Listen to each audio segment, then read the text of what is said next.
Everybody. Oh, I'm in New York here with Natalie. Hi. We just started the Reiki Shimpuden, Reiki 3 course, and it was super fantastic.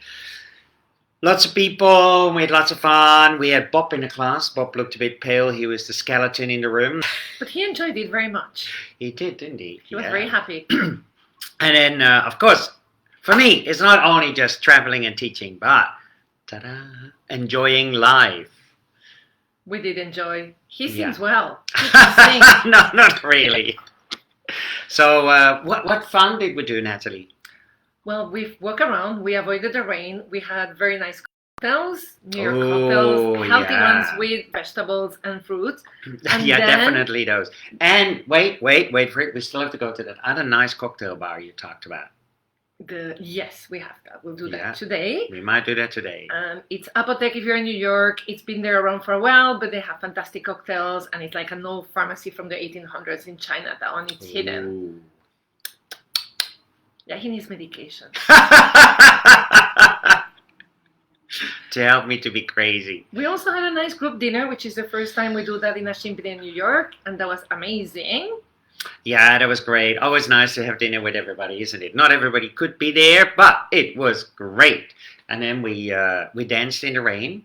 We danced in the rain. We were in Koreatown, so we went to karaoke with all the population of Koreatown. We were there dancing and singing. It was actually really cute. So you had these karaoke booths, right? Where you just we were 6 people, I think. Some of the others didn't want to come. It was too super noisy. But then actually there was these booths, but in the middle of it, you didn't really hear it that much. But in the middle of it was like a little disco.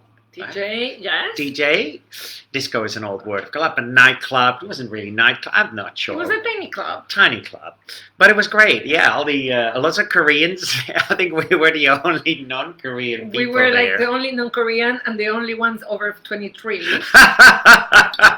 But for me, like something like in New York, people look at you like weird, but here they were looking like with this beautiful, like, I don't know, they were like happy to see us there. Like, Yeah, we were weirdos for them, but they were like, they really look at us like, oh, look how cute they are. You know, it was cute. super cute. Yeah, we had a good time. I was actually just this morning, I was reading a little bit in this book while I was drinking my lovely coffee, what Natalie makes me every morning. And we haven't had a croissants yet, but hey, maybe later. Meow.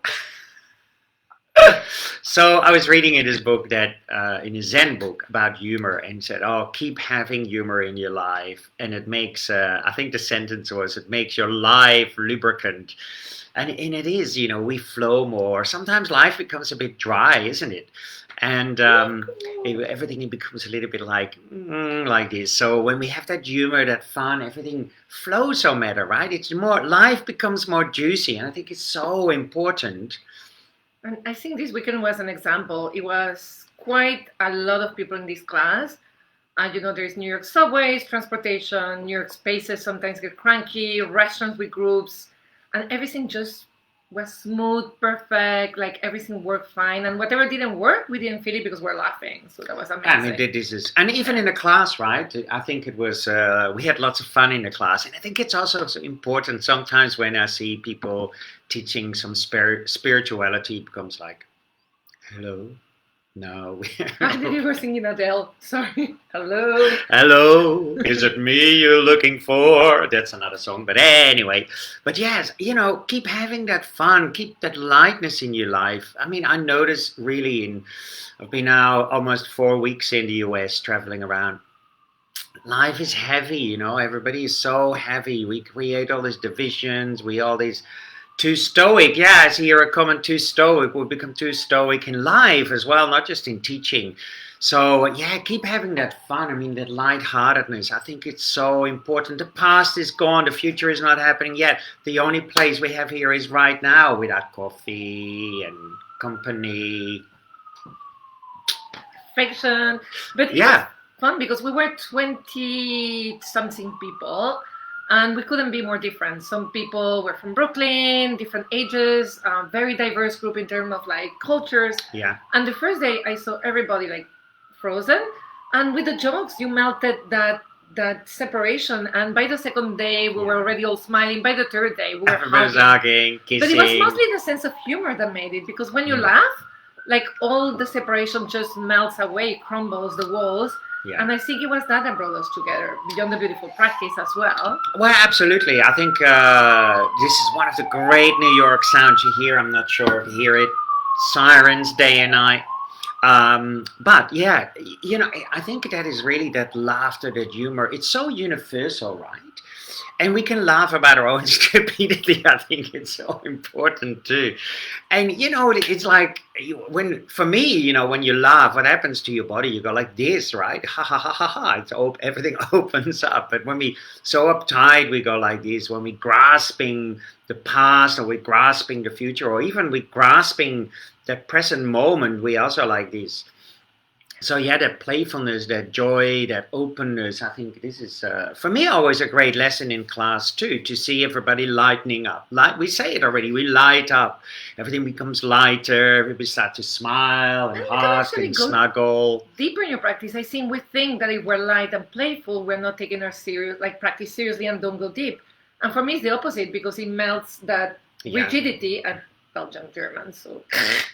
And the laughing melts it, and it doesn't mean I don't have a deep practice. I think the opposite. Yeah. I mean, like when I lived in Darjeeling, I used to go to these Tibetan monasteries, and they were very small, beautiful, but those teachers were always laughing, joyful, playful, and then practice serious, zoop, like this, and the next moment, that firm and flexible was so beautiful to see.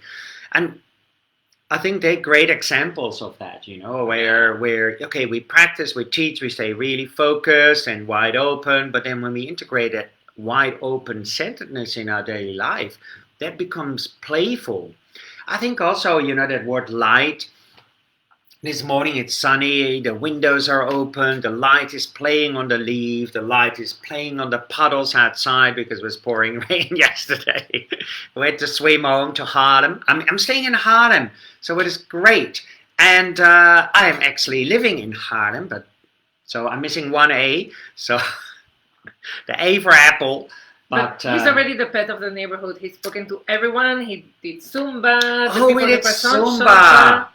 Yeah. That was great. So the other day, I mean, this is another thing of playfulness, right? So after the class, we walk into the street, to block the street off here, where Nathalie lives, and then there was Zumba, free Zumba class. So this one woman said, and do you come and join us and play? And I was like, wow, okay. So there we are. We danced for about half an hour. Yeah. Zumba. It was great. And again, it was just so, actually, to be truthful, I brought tears to my eyes because the community came together. People were laughing. People were exercising. I think, shit, man, I was saying that to Nathalie. We should have this in every bloody street, in every country, and just dance for half an hour with our local community. Doesn't matter how old we are, or people maybe on the sideline, clapping along. Wouldn't that make a difference, right?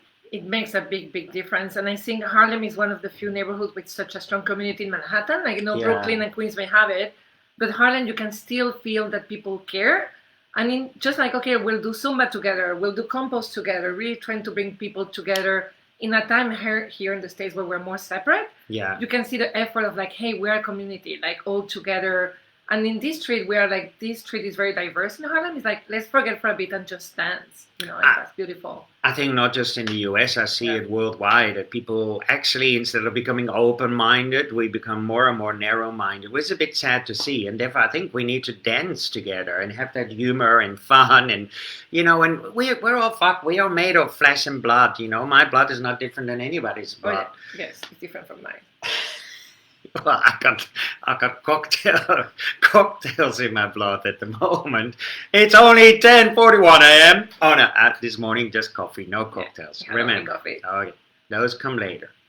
Anyway, so motto of today: keep dancing, keep having fun, keep laughing, stay focused, stay wide open, and enjoy life. Stay as much as possible in the moment. We cannot change the past, right?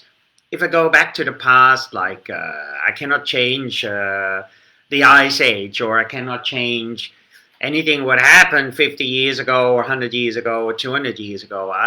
The moment is so important, and I think the future hasn't happened yet. Maybe I die in a minute from that coffee. Maybe Natalie put something on it. Yeah. But yeah, it can happen too. We don't know, right? We think we live forever, but we don't. So yeah, stay in the present moment, keep laughing, keep playing, and that's it. That's it. Doei. Oh, in Dutch, doei. How do we say it Doei. in French? Au revoir. Au revoir. Spanish? Adios. Ciao. Ciao. Any other languages? Choose. In Tschüss. German. Tschüss, yeah. Or besos. Yamata in Japanese. Hi, samurai. Bye.